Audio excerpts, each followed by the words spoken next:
entrevistas que tenemos preparadas para esta noche.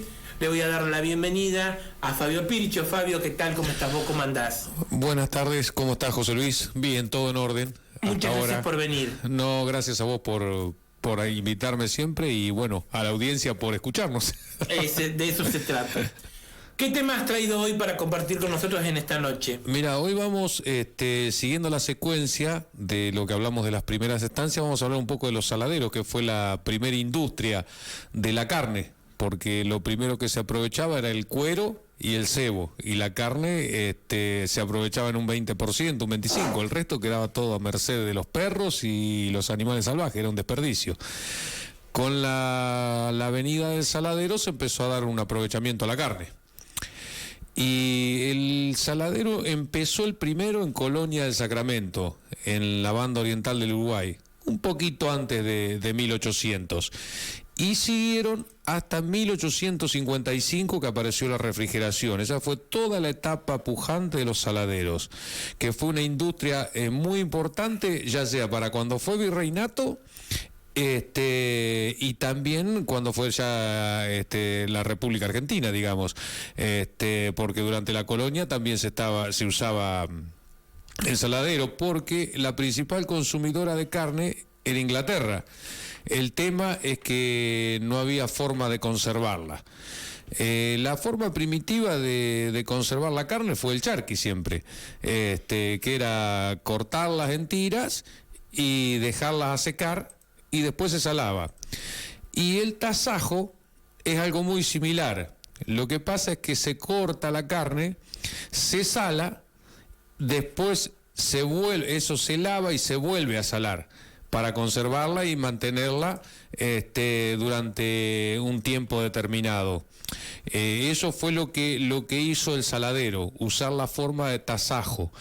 Y lo que se hacía era ponerla en toneles de madera, que después eso iban a los barcos y se lo exportaba.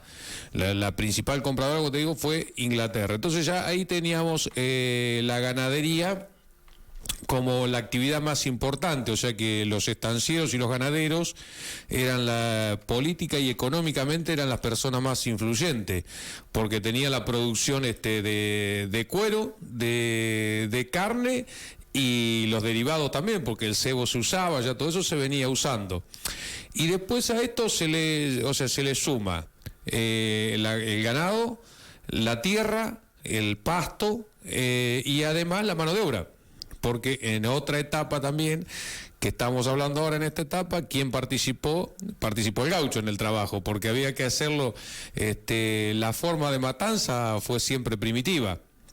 Hasta que no vino el frigorífico se seguía matando con el sistema tradicional nomás, de jarretador y degollar y cuerear, y bueno, y lo que sí se produjo el aprovechamiento de la carne. Acá tenemos como referente muy importante el saladero que se instaló en las marcas del Riachuelo y en la Ensenada, que fue por la sociedad de Rosas, Terrero y Dorrego. Luis Dorrego, hermano de Manuel Dorrego, que tenemos acá el ícono de su fusilamiento. Bueno, el hermano era socio de Rosas en la industria del saladero, y fue muy, muy importante. Y bueno, en eso, esa consecuencia, digamos, fue que los ganaderos fueron federales. Y luego de la caída de Rosas, el saladero siguió hasta 1855, porque seguía demandando carne el mundo. ¿Y qué pasaba? La única forma era esa. Ya en 1855 empieza a aparecer otra forma de refrigeración. Ya ahí cambia el paradigma de la industria. Pero acá tenía la sal, en principio no la teníamos acá, se traía importada de España, hasta que después empezaron a explotar las salinas, pero mientras tanto todo dependía de la sal importada. Eso es la industria del saladero, como viene armándose antes de empezar con la parte de frigorífico, digamos, todo al mismo sistema tradicional de matanza, y aprovechando ya el total de la carne, que era un 75% lo que quedaba. Muy bien. ¿Se conocen o se sabe cómo era el sabor de esa carne? Y la realidad, la realidad es que lo único que se sabe que el consumo era para darle de comer a los marineros y a los esclavos la carne, ¿viste? El sabor supuestamente, digo yo, como toda carne en salazón, no era alterado. Sería, ¿no? ¿Cómo? Muy salada sería. Claro, porque tenía un tiempo. Aparte la otra, salaban en los saladeros, pues empezaron a salar en salmuera, que eso lo que evitaba, o sea, al hacer la salmuera, vos agua con sal, era la pérdida de peso de la carne. Entonces no se producía un proceso como en la sal directamente, que lo que hacía es deshidratarla de una, que lo que hace es sacarle la humedad, y aprovechaban entonces con las salmueras, se estaba aprovechando la pérdida de peso, o sea que en vez de mermar, por decirte algo, que más o menos creo que mermaba un 20 y pico por ciento, te mermaba un 15%. Y eso no parece, pero en la cantidad influía un montón. Hoy tenemos, digamos, la forma de lo que son salazones, que sería, digamos, lo que vemos habitualmente, que la bondiola, el jamón crudo, todo eso, bueno, eso es un tipo de conservación en sal. ¿Puede ser que todavía se mantenga en el norte del país el tema de salar la carne? Sí. En el norte, ¿eh? Sí, es una forma de conservarla. ¿Por qué? Porque no hay medios para mantener la carne. Medios que te estoy hablando de heladeras y todo lo que es refrigeración.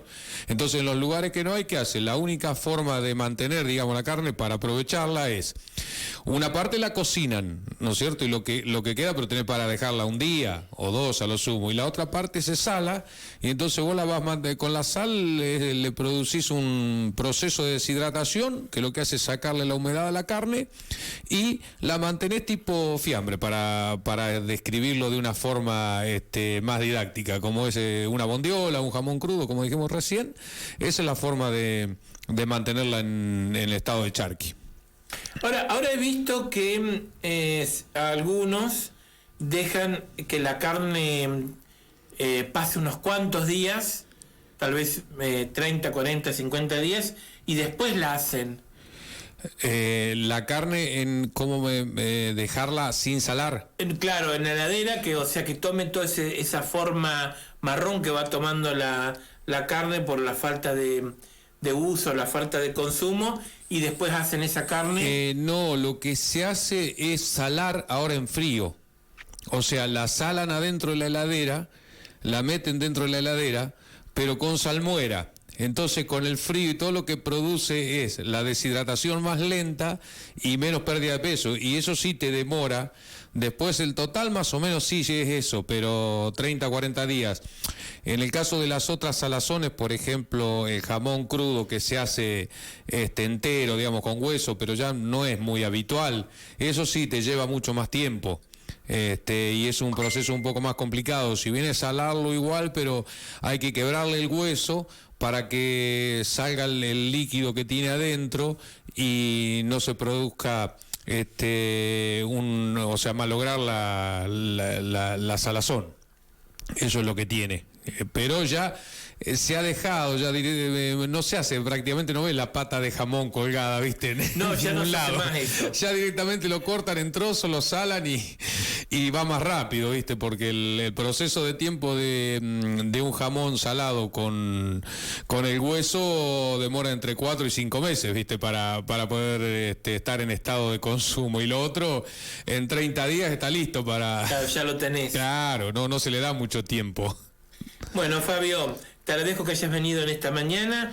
Gracias por la posibilidad de esta entrevista. Y bueno, te vamos a esperar, obviamente, la próxima semana. Pero por supuesto, ahí estaremos con algún temita relacionado con la tradición y con el gaucho siempre, porque en todas las etapas tenemos nuestros orígenes en la cultura gaucha, así que... ¿Cuándo arrancan con el programa en la televisión? Y tenemos que tener un poquito de tiempo para empezar a grabar documentales nuevos, ¿viste? Porque hay que escribirlo, hay que grabarlos, así que vamos a ver si después de mitad de año podemos empezar a grabar para tenerlo ya listo, como hicimos el año pasado, los documentales nuevos, y ya largarlo, ponerle como hicimos la otra vez, el Día de la Tradición, empezar con eso. Así que también, bueno, entre todas las cosas que tenemos pensadas, siempre, viste, vamos haciendo y se nos van agregando cosas.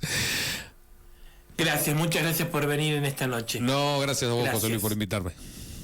Bien.